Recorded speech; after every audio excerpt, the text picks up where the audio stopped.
Hey, what's going on, DDO players? Axel here. So I've got a build video for you today. This is going to be going over my hardcore Paladin build. This is a build I played in Season 8 and had really good success with on hardcore. It worked very well for me. I went from levels 1 to 32. Played a bunch of R4s in-game, even played some raids the last day, and through all this, I never really even came close to dying once, and at the same time, this build offered me some good DPS as well. So if you want to play a melee, I think this is a good choice. More generally, I think Paladin is the best choice for those who want to play a melee on hardcore just because of all the stuff that Paladin offers. Great survivability along with good DPS as well. Paladin gets stuff like really critical buffs like Death Ward, but you also get the survivability through Sacred Defender tree, which is just amazing. And you also get really good self-healing, not just through some cure spells, but also through your lay on hands. So it's just an awesome choice, I think, for melees. We're going to go through all this in detail. I'm going to show not just the build that you're seeing on screen right now, but I'm going to go through my forum posts some, which breaks down more of a read-up on this build. I'm also going to show you guys some gameplay too that I'll edit in here, so it's a little more exciting for you to watch. Anyways, let's flip back over to the build that I posted to the forums, and I also am going to put a link to this in the description below if you want to go to the forums and check it out. Okay, guys, one thing I want to point out here, first thing, is that this build is catered for hardcore, so it is tilted more in survivability than I would tilt it had I been running it on the regular server. So keep that in mind. I also built this with grouping in mind, so I didn't solo on hardcore at all. If you are strictly soloing, you might want to make some changes. There's in particular one feat I'll talk about later that you'll want to change out if soloing. You also might want to consider working in trap skills, maybe a couple of rogue levels into this build to get traps. In this build, I was grouping with trappers the whole way, so I didn't worry about getting traps myself. Someone else was doing that. Really, the only downside of this build is that it doesn't have versatility in terms of trapping, and traps are a big threat on hardcore if you are leveling on elite. So the build goal for this was to play on elite or hard. You know, I did a mix of both while leveling.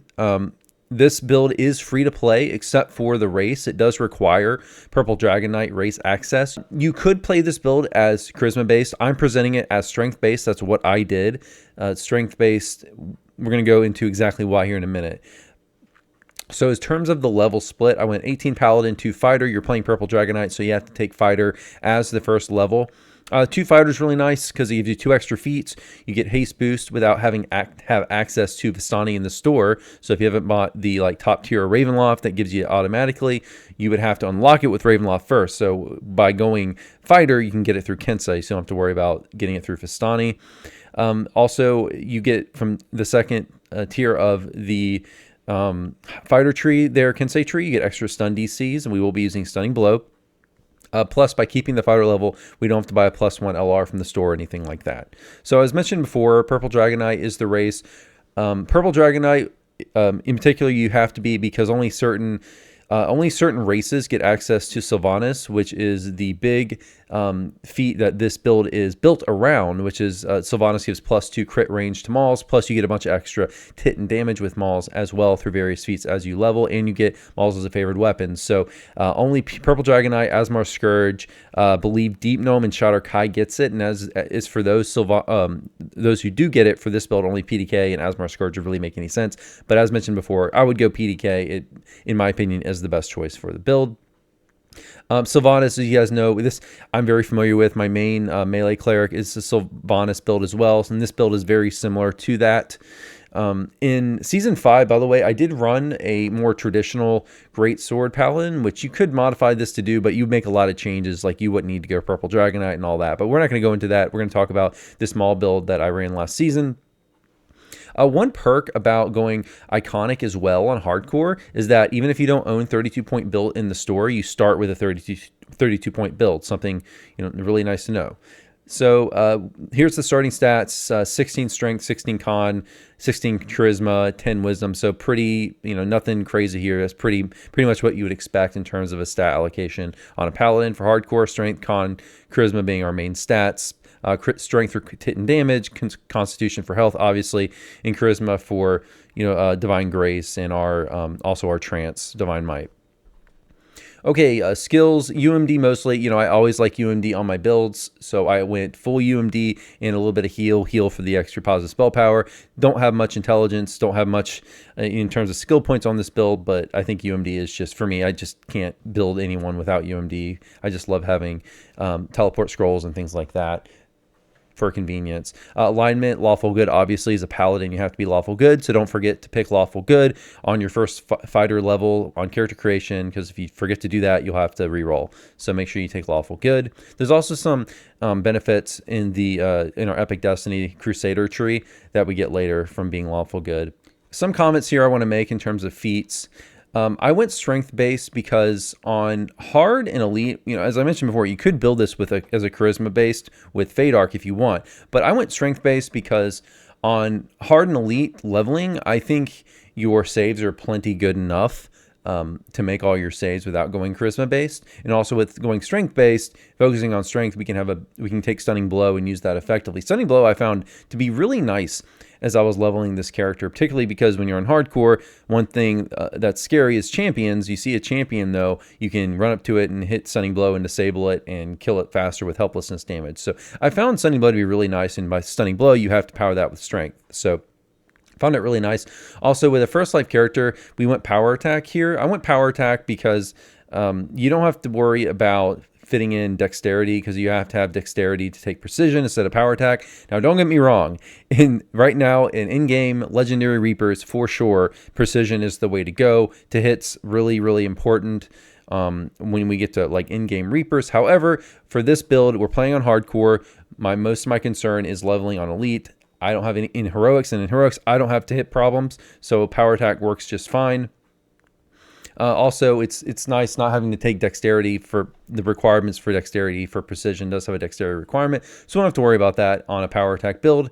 Also, don't have to worry about hitting strength requirements for the two-handed fighting feat line, which does have strength requirements, because we're not going to have tomes on this build either, being first life, and I wouldn't expect for this build, and I didn't buy any tomes when leveling. I don't think it's necessary. Also, by going strength based, we don't have to spend points in the Fade Arc tree, so I think that's nice. More points to spend in Sacred Defender and Knights of the Chalice. Let's see.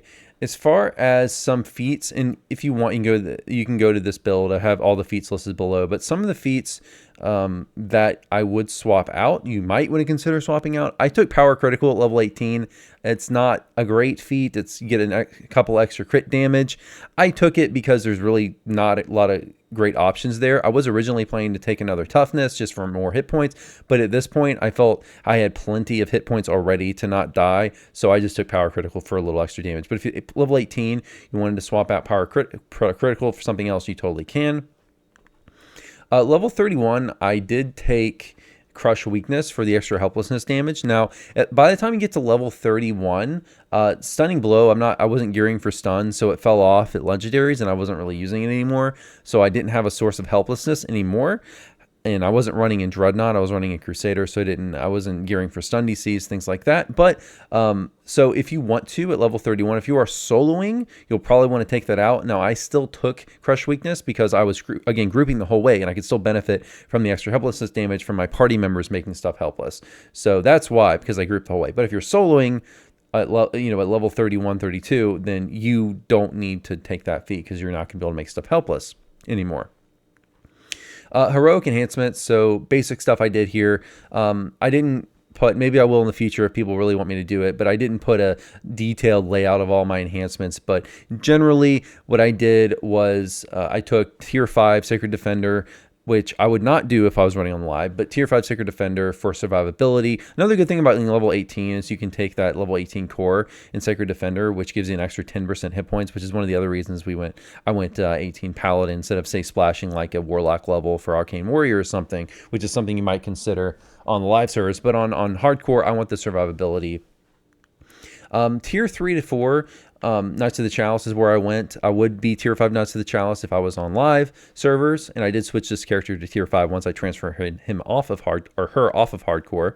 But I went like tier 3 and 4. So the basis of your character is going to be Knights of the Chalice, tier 3, tier 4, and then tier 5, Sacred Defender. Sacred Defender being really your first priority for the Sacred Defender stance for survivability, and along with you want to take the Don't Count Me Out, as I mentioned previously, in the Purple Dragon Knight tree in tier 1. It gives you a really nice boost to unconsciousness range, which is really nice, particularly at low levels. It can save your life on hardcore. It gives you extra PRR too for low levels. So yeah, just that's generally what I did. Obviously, you also want to go tier 1.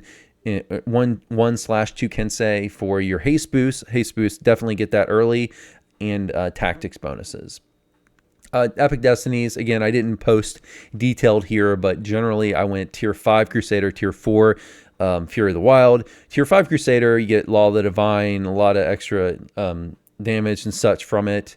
Some nice stuff for hardcore, like the healing circle, crusade, all that. I found that really nice, so I just went ahead and went Crusader. I did still went tier 4 Fury of the Wild though, because adrenaline's just way too good. Went tier 4 Fury of the Wild for max adrenaline for the DPS, which like I just can't. I don't know about you guys, but any build I run, particularly two-handed fighting build that I run in DDO ever, I'm always going to go Fury of the Wild, because the adrenaline, especially, you can stack it now with Boulder's Might for some ridiculous crits, amazing DPS. So I just love Fury of the Wild, so I can't really pass up adrenaline on any two-handed fighting build.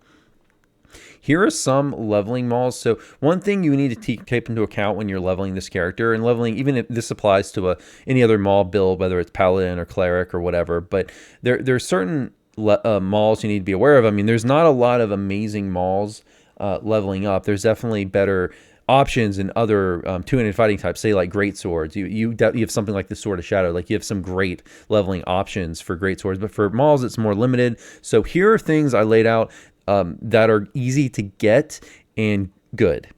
So things you want to, as you're going through hardcore, these are the weapons you want to go to. And these really apply for other weapon types as well, because a lot of these are the kind of generic expansion mauls that also exist in other weapon types as well. So this might apply. This really can apply to any melee build. It's on hardcore. Things to look out for. Minimum level 2 Ethereal Maul. Borderlands is basically free. Turn in 1 Ethereal Ingot. Go to the Borderlands Wilderness area right after you create your character. You can go and you can farm this. Shouldn't take you very long at all to get your Ethereal Maul. That also, by the way, has Ghost Touch, so it's pretty darn nice. Minimum level 5, you get your Fair Crystal Maul. You may have to farm Feywild a little bit for this, because you need I believe it's 20 crystals to turn in. If you don't want to do that, you can also get for 5 of the Quartermaster Chits from Saltmarsh. You can get the Flame Salt Maul, which is pretty nice too. So you can pick one of those. Minimum level 10, and this applies to like almost every melee build there is. Run Into the Mist on casual when you can get to level 10. On hardcore, get your Barovian Maul. You can equip at level 10. Whatever, any other Barovian weapon. I mean, pretty much every melee character is going to go for the Barovian weapons at level 10 anyway. Just an amazing option for you. You can ride this weapon all the way from level 10 up to heroic cap at level 20. When you get to level 20, there's a few options. Your best option, I think, is the minimum level 21 Drow Maul, the Weapon Master, and that's what I usually use for mauls when I'm leveling, because it has expanded crit profile on it. Really, really good crit profile. So that's a good option, but it's a hard farm because it's in House Dunrow Bar, and there's a lot of different weapons that drop in that chest. So I wouldn't break your back farming for it. What you can just go with the Borderlands Maul if you want to. Extremely easy to farm, just like the heroic version. It's minimum level 20. I mean, you'll definitely want to start with that minimum level 20, because it's just so easy to get. I think your best easy-ish to obtain option is the Epic Fury of the Flame. That drops from the Flame Fang optional chest in Servants of the Everlord. Not that hard of a farm. You can upgrade it, not very much ingredients, pretty easy to get. So that's a really good option if you can get it. So yeah, those are the ones I would ride to cap. Once you get to cap, I'll talk about when I get to the in-game gear set, I'll talk about the mall options at cap.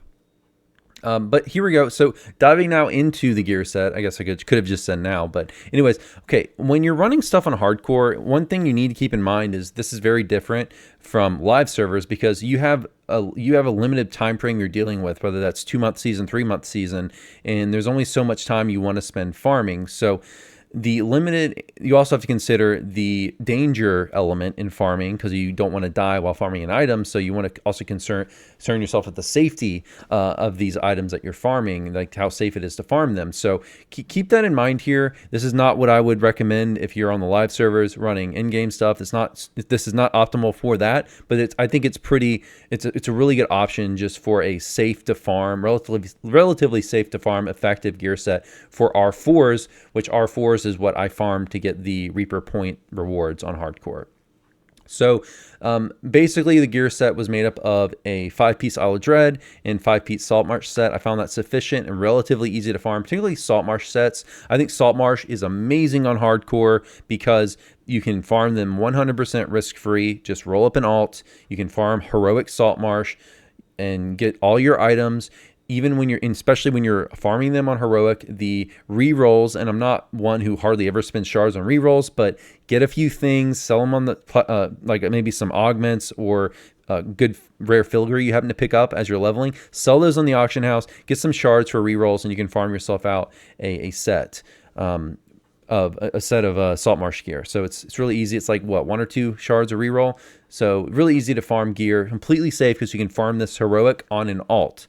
So that's something to keep in mind. Farm it on an alt and get yourself a 5-piece Saltmarsh set. You can upgrade it to epic and you'll have 5-piece set to use while leveling in epics. Then when you get to level 30, you can upgrade it to the legendary versions. You will have to run Saltmarsh a few times, so keep that in mind. When you get kind of like the level 27, 28, you'll want to run Saltmarsh Saga several times because you'll need the star fragments to upgrade your Saltmarsh stuff to legendary, and you need 25 of them for a 5-piece set.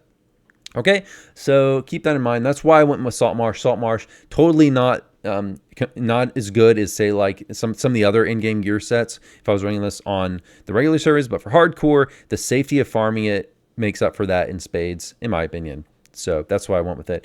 I did go with a 5-piece Isle of Dread set as well, which, of course, some of the best stuff in the game currently, just too good to pass up. Wanted to get myself an Isle of Dread set. So here's the specific items I farmed. I just listed it here for you guys. Might fix up the formatting here a bit after I make this video, but here's the specific items I used in terms of weapons. So I used the legendary Shipbreaker, which was a little bit of a pain in the butt to farm, to be honest, because it comes from the very last quest in the Isle of Dread saga, the long Copper Temple quest. So if you want, you could switch up something in this gear set. Like I had 2 loot gen items I used just to fill in because I reached a point where I didn't want to farm anymore. So if you want to try to swap in a dinosaur bone Maul, that's going to be your best option for in game, I think, on hardcore. If you want to use that instead, you can. Cool, but I use the Shipbreaker because it counts as part of the Isle of Dread set, unlike the dinosaur bone Maul. So it worked out better. Even though the dinosaur bone Maul is better, the Shipbreaker is what I use just because it gave me that 5-piece set with only having to have 4 other items equipped, since the Maul does count towards the set, and I didn't have to farm out all those extra dinosaur bone ingredients to fully craft the Maul. So that's what I went with.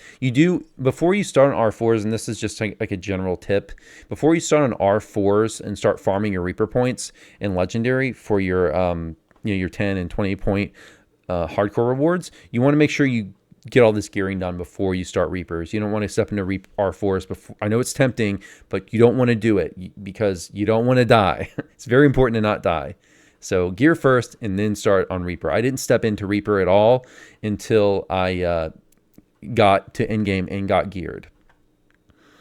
Okay, for filigree, I went with a 5-piece Sanctified Fervor set, which gives you the bonuses on Smite. And realistically, I was only going to farm out enough Sentient XP for a 5-piece set, but I was fortunate because I had a very nice person send me these filigree. So if you can't get Sanctified Fervor through the auction house or through just a friend or something, I wouldn't break your back farming for it or risk your character farming for it. Just use whatever filigree you manage to get. You'll be running Saltmarsh a bunch of times, so maybe use filigree from Saltmarsh, whatever you manage to get a hold of. But be looking on the auction house for filigree and just get yourself the best filigree you can. Also, in this gear set, there's going to be a bunch of blank Isle of Dread and other augment slots. Obviously, feel free to fill those with whatever you want, but I didn't bother farming even more. I reached a point where I had 2 5-piece sets. I had all my basic stuff covered, and I didn't want to spend more time farming. I thought what I had was good enough for R4s. Okay, as far as heroic gearing, I didn't bother farming much gear. I mean, some obvious stuff you can go after is like Red Fins set, which I did use a heroic claw set just because it's like no farming required because that gear drops on the end reward list. So you can keep that in mind, but I don't think it's necessary. Heroics isn't so hard that you don't need to you need to stop and farm for elites. That doesn't mean you don't need to make a good gear set. You can just do it with random gen loot, finding stuff on the auction house for platinum. Just make sure you have all of your basic stuff covered. You want to have a stunning item because we are using stunning blow. Even though you have divine might, I still slotted in insightful combat mastery for an insightful bonus, just so I didn't have to worry about divine might. And during certain levels, I believe I had more of a bonus from insightful combat mastery item than I can get through divine might. Make sure you get, obviously, deathblock needs to be on 100% of the time on hardcore, no exceptions. As soon as you get a deathblock item, put it on and keep it on the entire time. False life for hit points. Make sure you have your fort up to 100% or the highest you can get. Obviously later in the game you want more than 100%, but throw heroics 100%. But that's good. I mean, I think that will do you just fine, along with the mauls I mentioned before for leveling. I think that'll be good enough, assuming you're not, if you're leveling on like elite or hard. Especially hard is quite easy. Very easy in heroics.